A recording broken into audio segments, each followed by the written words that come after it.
네, 오늘의 말씀은 예레미야 38장 14절에서 28절의 말씀입니다. 예레미야 38장 14절에서 28절의 말씀입니다. 제가 읽겠습니다. 시드기야 왕이 사람을 보내어 선지자 예레미야를 여호와의 성전 셋째 문으로 데려오게 하고 왕이 예레미야에게 이르되 내가 네게 한 가지를 물으리니 한마디도 내게 숨기지 말라. 예레미야가 시드기야에게 이르되 내가 이 일을 왕에게 아시게 하여도 왕이 결코 나를 죽이지 아니하시리이까. 가령 내가 왕을 권한다 할지라도 왕이 듣지 아니하시리이다. 시드기야 왕이 비밀리 예레미야에게 맹세하여 이르되 우리에게 이 영혼을 지으신 여호와께서 살아계심을 두고 맹세하노니 내가 너를 죽이지도 아니하겠으며 내 생명을 찾는 그 사람들의 손에 넘기지도 아니하리라 하는지라. 예레미야가 시드기야에게 이르되 만군의 하나님이신 이스라엘의 하나님 여호와께서 이와 같이 말씀하시되 내가 만일 바벨론의 왕의 고관들에게 항복하면 내 생명이 살겠고 이 성이 불사름을 당하지 아니하겠고 너와 내 가족이 살려니와 내가 만일 나가서 바벨론의 왕의 고관들에게 항복하지 아니하면 이 성이 갈대아인의 손에 넘어가리니 그들이 이 성을 불사를 것이며 너는 그들의 손을 벗어나지 못하리라 하셨나이다. 시드기야 왕이 예레미야에게 이르되 나는 갈대아인에게 항복한 유다인을 두려워하노라. 염려하건대 갈대아인이 나를 그들의 손에 넘기면 그들이 나를 조롱할까 하노라 하는지라. 예레미야가 이르되 그 무리가 왕을 그들에게 넘기지 아니하리이다. 원하옵나니 내가 왕에게 아뢰는 바 여호와의 목소리에 순종하소서. 그리하면 왕이 복을 받아 생명을 보존하시리이다. 그러나 만일 항복하기를 거절하시면 여호와께서 내게 보이신 말씀대로 되리이다. 보라 곧 유다 왕궁에 남아있는 모든 여자가 바벨론 왕의 고관들에게로 끌려갈 것이요 그 여자들은 내게 말하기를 내 친구들이 너를 꿰어 이기고 내 말이 진흙에 빠짐을 보고 물러갔도다 하리라. 내 아내들과 자녀는 갈대아인에게로 끌려가겠고 너는 그들의 손에서 벗어나지 못하고 바벨론 왕의 손에 잡히리라. 또 내가 이 성읍으로 불사름을 당하게 하리라 하셨나이다. 시드기야가 예레미야에게 이르되 너는 이 말을 어느 사람에게도 알리지 말라. 그리하면 내가 죽지 아니하리라. 만일 고관들이 내가 너와 말하였다 함을 듣고 와서 내게 말하기를 내가 왕에게 말씀한 것을 우리에게 전하라. 우리에게 숨기지 말라. 그리하면 우리가 너를 죽이지 아니하리라. 또 왕이 내게 말씀한 것을 전하라 하거든 그들에게 대답하되 내가 왕 앞에 강구하기를 나를 요나단의 집으로 되돌려 보내지 마소서. 그리하여 거기서 죽지 않게 하옵소서 하였다 하라 하니라. 모든 고관이 예레미야에게 와서 물으매 그가 왕이 명령한 모든 말대로 대답하였으므로 일이 탄로되지 아니하였고 그들은 그와 더불어 말하기를 그쳤더라. 예레미야가 예루살렘이 함락되는 날까지 감옥들에 머물렀더라. 아멘. 네, 잠깐 기도하겠습니다. 아버지 하나님, 오늘도 하나님 말씀 듣고자 이 새벽에 하나님의 말씀 앞에, 영상 앞에 섰습니다. 하나님 친히 말씀하여 주시고 영상을 통해서도 하나님 말씀하신다는 것을 깨닫고 하나님의 말씀을 따라 살아가는 또 하루가 되게 하여 주옵소서. 감사드리며 예수님의 이름으로 기도드리옵나이다. 아멘. 네. 오늘 말씀에 보면 시드기야 왕이 예레미야를 부릅니다. 예레미야를 부른 적이 지난 주일 말씀에도 한번 나오는데요. 몰래 부릅니다. 예레미야를 불러서 하나님의 뜻을 물어보았습니다. 그리고 난 다음에 고관들이 친애국파 고관들이 예레미야를 잡아서 그 깊은 웅덩이에 빠뜨렸었는데요. 다시 그 넷이 에빗멜렉을 통해서 예레미야를 그 웅덩이에서 건져내고 난 다음에 다시 예레미야를 시드기야 왕이 몰래 불렀던 것이죠.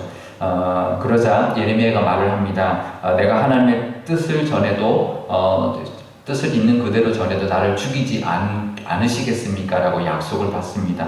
그리고 내가 하나님의 말씀을 전해도 왕은 듣지 않을 겁니다. 라고 말을 합니다. 그런데 시드기야가 그럽니다. 아니다, 내가 너를 죽이지 않을 거다. 너가 하나님께 내가 맹세하니 네가 하나님의 말을 그대로 전한다 해도 절대 죽이지 않을 테니 하나님의 뜻을 그대로 말하라 라고 말합니다. 그러면서 예레미야가 그 왕 앞에, 시드기야 왕 앞에 말을 하죠. 근데 그 말은 똑같습니다. 예레미야가 지금 예레미야서를 말하고 있는 예언한 그 내용은 한 번도 변한 적이 없습니다. 똑같은 예언의 말을 하고 있습니다. 예언의 말씀은 동일했습니다. 사실 시드기야는 사실 그게 예레미야의 말이 그 전과 다르기를 바라면서 또 물어보는 거죠. 그 전에도 들었습니다. 하지만 아니기를 바라고 다른 말을 하기를 바라고 다른 또 하나님의 음성이 들렸기를 바라면서 또 물어보는 거죠. 하나님의 뜻은 분명합니다. 변함이 없습니다. 하나님은 너무나 명쾌합니다. 모호하지 않습니다. 바뀌지 않습니다. 너무나 분명합니다. 문제는 우리의 자세인 거죠. 계속 내 뜻이 관철돼서 하나님의 뜻이 바뀌기를 바라면서 계속 묻는 거죠. 결국 변함없는 그 하나님의 뜻을 전했지만 시드기야는 그 말을 결국은 자기가 원하는 말이 아니기 때문에 듣지 않았습니다. 결국 변명하기에 바쁩니다. 뭐라고 변명하냐면요. 만약에 그러니까 항복하면 하나님 살려주실 것이다 라고 했더니 내가 만약에 바벨론에게 항복을 하면 그러면 이 바벨론 사람들이 자신을 잡아갔다가 먼저 항복했던 유다 사람들, 유다 백성들에게 넘겨버릴 것이다. 그러면 자기가 조롱거리가 될 것이니까 그게 두렵다라고 말합니다. 여기에 나오는데요. 뭐라고 말하냐면 나는 두렵다라고 말을 합니다. 19절에 보면 내가 유다인을 두려워하노라. 갈다인에게 항복한 유다인들을 두려워하노라 라고 말합니다. 왕이 그 갈대아인에게 항복했던 유대 사람들, 백성들을 두려워한다라고 말하고 있는 거죠. 그러니까 얼마나 어리석습니까? 사실 두려워해야 될 것 하나님인데 사람을 두려워하고 있는 거죠. 하지만 예레미야가 말을 합니다. 바벨론 사람들이 절대로 왕을 그들에게 넘기지 않을 것입니다. 그래서 하나님의 순종함으로 말미암아 생명을 보존하게 하나님이 해주실 겁니다. 라고 말을 합니다. 그런데 시드기야는 끝까지 그 말을 듣지 않습니다. 왜냐하면요, 이번에는 또 다른 변명을 하는데요. 친애굽파의 고관들의 반응이 또 두려웠던 것이죠. 뭐라고 말하냐면 예레미야에게 하나님의 말씀을 듣게 해달라고 말을 했지만 예레미야가 하나님의 성을 들려주었는데 결국 변명하면서 돌아갈 때 예레미야에게 뭐라고 말하냐면 친애굽파 고관들이 왕에게 뭐라고 말했냐, 왕은 뭐라고 대답하더냐, 그 말을 물을 때 이제 다른 말을 해라라는 거죠. 이렇게 물었던 것을 말하지 말고 나로 하여금 다시 그 웅덩이에 가지 않도록 해달라라고 부탁을 했고 왕이 그걸 허락했다라고 말하라라고 서로 입을 맞추는 거죠. 그 고관들이 두려웠던 거죠. 그 고관들의 반응이 두려웠던 거죠. 그러니까 이 왕이 백성을 두려워하고 그 친아들을 두려워하는 모습, 왕인데 그럴 필요가 없는데도 사실은 하나님을 두려워했어야 하는 그 왕의 모습이 이렇게 사람을 두려워하는 모습이었습니다. 예레미야를 몰래 부른 것조차부터 벌써 사람을 두려워하고 있는 모습이죠. 하나님을 믿고 하나님을 의지하면 숨길 것이 없습니다. 당당하게 예레미야를 불러서 하나님의 말씀을 듣고 이게 하나님의 말씀이다 라고 선포하고 고관들도 따라라, 백성들도 따라라 라고 하면 되는 것을 사람이 두려우니까 예레미야를 몰래 부르고 또 숨기고 또 그럴까봐 두려워하고 그런 모습이 있는 거죠. 하나님의 뜻은 하나님의 그 뜻에 순종하는 것은 몰래 할 일이 아닙니다. 사람들이 있어서 사람들 때문에 몰래 해서는 안 됩니다. 당당하게. 물론 사람들이 그것을 거부하기도 하고 옆에서 방해하기도 하지만 그런 사람들에게 말릴 일이 아니죠. 흔들릴 일들이 아닙니다. 그것이 마치 사람들의 공격을 당하고 죽을 것 같아도 우리는 하나님을 믿고 의지하는 마음으로 죽으면 죽으리라는 마음으로 나아갈 때 그때 하나님이 역사하시는 겁니다. 하나님을 향한 믿음이 있다면 사람을 두려워하지 않고 내가 사람들이 죽으면 죽으리라는 마음으로 나갈 때 그 믿음에 하나님은 비로소 역사하게 되는데요. 그 하나님의 역사 또 그 믿음을 하나님께서 받아주시고 또 하나님의 역사하심을 우리가 보게 될 것입니다. 우리에게도 시드기야 같은 마음이 있습니다. 사람 눈치 볼 때도 있고요. 사람이 두려울 때가 있습니다. 그런 연약함이 누구에게나 있습니다. 그런데 우리는 그런 사람의 힘, 또 사람을 향한 두려움보다 하나님의 능력을 바라보는 그런 담대함이 우리에게 있어야 합니다. 그런 이 예레미야의 믿음이 우리에게도 있기를 바랍니다. 예레미야도 두렵죠. 하지만 하나님의 뜻을 그냥 담대하게 전하는 것뿐입니다.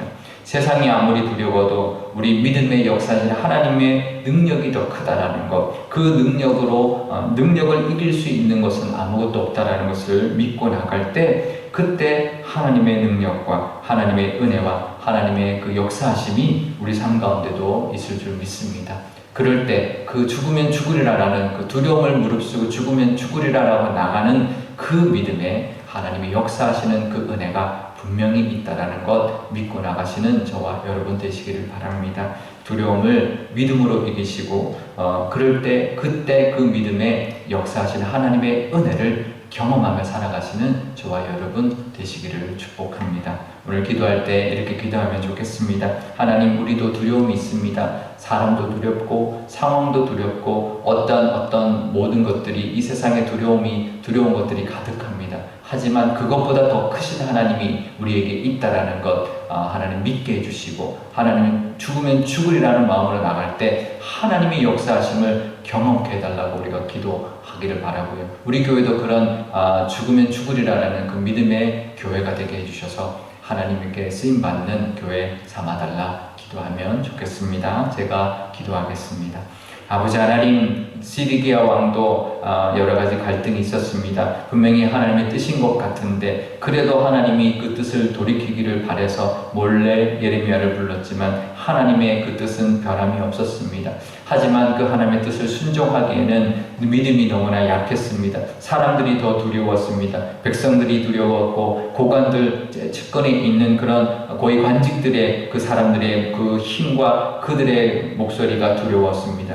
하지만 하나님 담대하게 나갔어야 하나님의 뜻을, 하나님의 그 은혜를 경험했을 텐데 그러지 못했습니다. 우리에게도 이런 시드기야 왕 같은 연약한 믿음이 있을 때가 있습니다. 그럴 때 하나님 우리를 붙들어 주시고 믿음으로 나갈 수 있는 저희들 되게 하여 주옵소서. 하나님, 추석 명절입니다. 코로나 때문에 또 우리 명절 가운데 여러 가지의 상황 가운데 우리의 믿음을 흔드는 것들이 있을 수 있습니다. 그럴 때 하나님 믿음으로 하나님 믿고 나가는 또 이 시간 되게 하여 주옵소서. 그럴 때 하나님의 은혜를 경험하고 또 우리 교회도 그런 믿음으로 나갈 때 하나님 앞에 쓰임받는 이 시대에 하나님께 귀하게 여김받고 쓰시는 교회 삼아 주옵소서. 감사드리며 예수님의 이름으로 기도드리옵나이다. 아멘. 주기도문 하겠습니다. 하늘에 계신 우리 아버지, 아버지의 이름을 거룩하게 하시며 아버지의 나라가 오게 하시며 아버지의 뜻이 하늘에서와 같이 땅에서도 이루어지게 하소서. 오늘 우리에게 일용할 양식을 주시고 우리가 우리에게 잘못한 사람을 용서하여 준 것 같이 우리 죄를 용서하여 주시고 우리를 시험에 빠지지 않게 하시고 악에서 구하소서. 나라와 권능과 영광이 영원히 아버지의 것입니다. 아멘.